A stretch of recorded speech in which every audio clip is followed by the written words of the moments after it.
One of the most adaptive and talented performers in wrestling history, Chris Jericho will be remembered for a lot of things. His 2008 feud with Shawn Michaels, his numerous returns, and his countless classic matches. There are some things, though, that WWE will want you to forget. Here are those 10 things they want you to forget about Chris Jericho. Be sure to hit the subscribe button and join the notification squad. He locked himself in a shark cage. Hey! Remember at the Royal Rumble 2017 where Chris Jericho had to be suspended inside of a shark cage above the ring? Well, Russo swerve. That's not what we're talking about today. No, to get to the incident in question, we have to go back to 1999. Almost immediately after his WWE debut, Jericho found himself locked in a feud with the world's most dangerous man, known for flying off at referees and anyone else who tried to restrain him. It's clear Shamrock may have had some issues. In order to defend himself, Jericho lowered himself into the ring on an episode of SmackDown inside, you guessed it, a shark cage. From the apparent safety of his cage, Jericho proceeded to talk smack to Shamrock. That was until Shamrock pried the bars off the cage, opened it, and battered Jericho like the fighter he is. So let's see. Roman Reigns wasn't able, nor did he ever try to bend the bars when Jericho was in a shark cage. Shamrock tried and succeeded. Point for Shamrock. 1-0. Shamrock to Reigns. He had nuclear heat. If we required a power source when all other energy sources became obsolete, we could have used Jericho's heat in the WWE locker room in 1999 to fuel the world.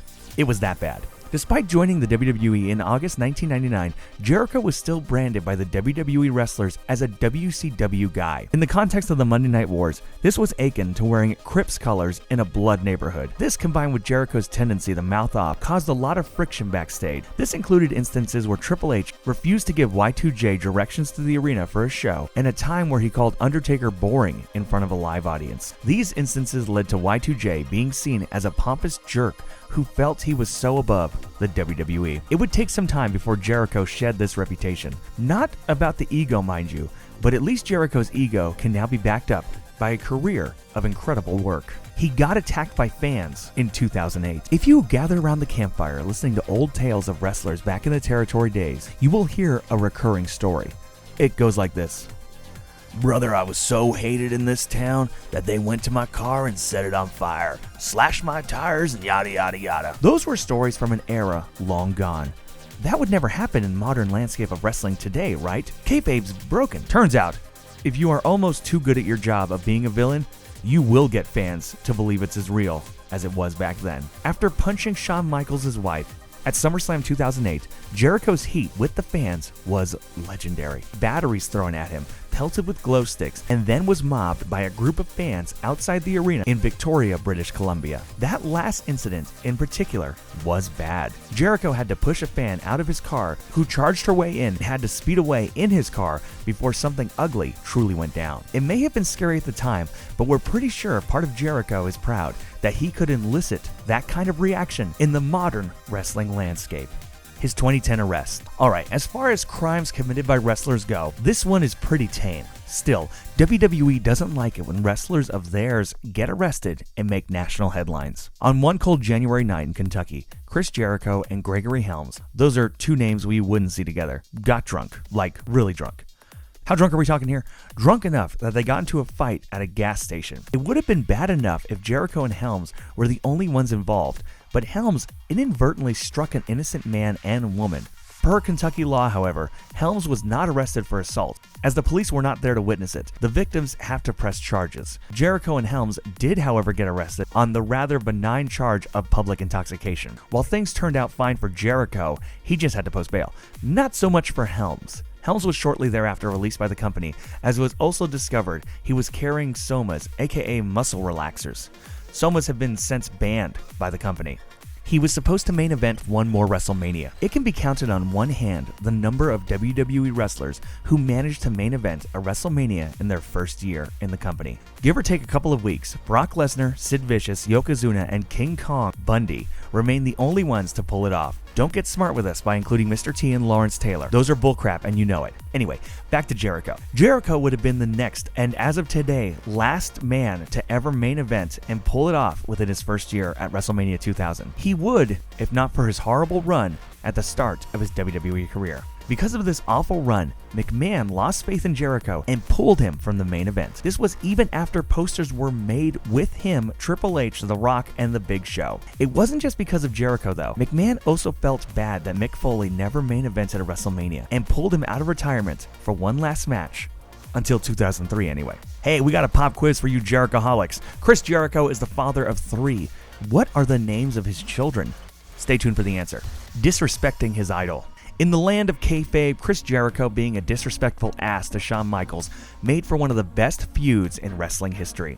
Behind the scenes though, Jericho being a disrespectful ass to Shawn Michaels just made for an embarrassment. After having quite a bit too much to drink on a European tour, Jericho was acting like a drunken buffoon at a hotel in Paris. This included dropping F-bombs like they were going out of style in the dining area at 6 a.m. Normally, this wouldn't be too big of a deal, but Michaels had brought his family with him on a tour for a vacation. Michaels didn't expect the boys to tone down their behavior necessarily, but a remark by Jericho saying that Michaels shouldn't have his family up this late got HBK pretty heated. Michaels gave Jericho a severe tongue lashing, one that stung Jericho super badly, as HBK is his favorite wrestler. As a result of this incident, Jericho decided to cut back on his all-nighter drinking sessions and took his role as a locker room leader more seriously.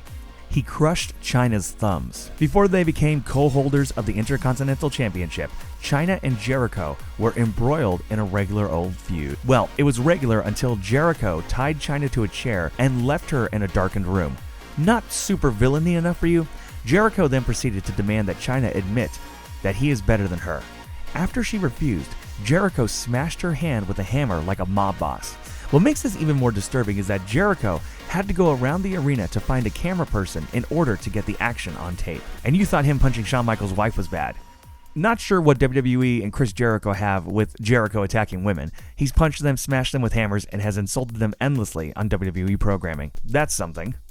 He gave Rock a bad facial. Well, okay, hold on. That's not exactly what we meant. We mean that Jericho threw some hot liquid in The Rock's face. Okay, that's not what we meant either. Okay, you know what?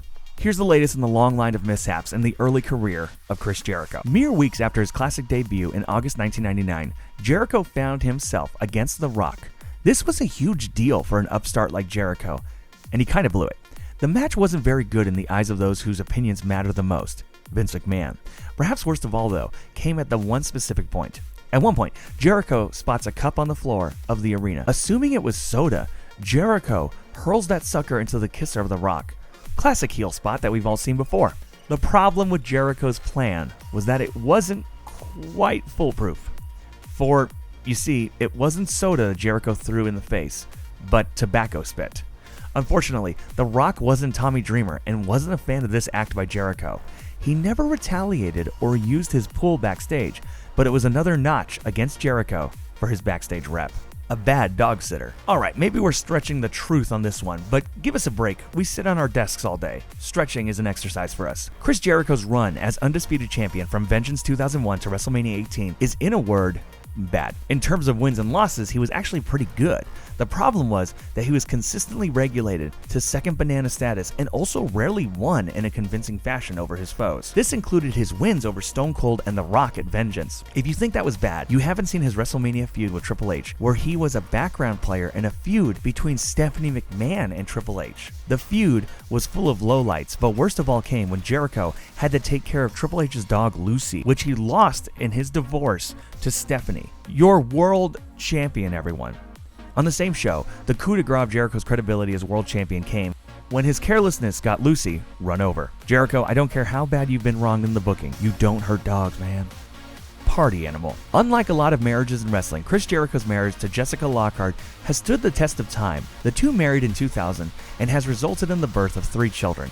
Aside from the usual challenges of being away from home constantly, Lockhart and Jericho's marriage even stayed strong throughout his scandalous chapter. In 2009, pictures started circulating around the net of Jericho and former WWE diva Kelly Kelly getting cozy with each other at a club. Alright, that's not too bad. Oh wait, the picture of those two kissing on the lips. While there isn't proof of those two taking it any further than that, you gotta wonder, if that wasn't bad enough, there was a time where Jericho screwed up on Twitter in 2010 and where he private messaged someone, or at least he thought he private messaged someone, but instead it was broadcast to the public. The message read as follows: well, you can invite her too. Gotta take care. of my Aussie girls, happy face emoji. You ever come to the US? Again, no proof, but it's gonna raise some eyebrows. You waited for it, now here it is. The name of Y2J's kids are Ash, Sierra, and Cheyenne. Bonus points if you knew Sierra and Cheyenne were twins. Well, that's it for our list. What other things do you think WWE is keeping buried about Jericho? Despite all of these things, there's no denying that Jericho is one of the most endearing performers in wrestling history. Be sure to like this video, share it, and subscribe for more great content. Until next time.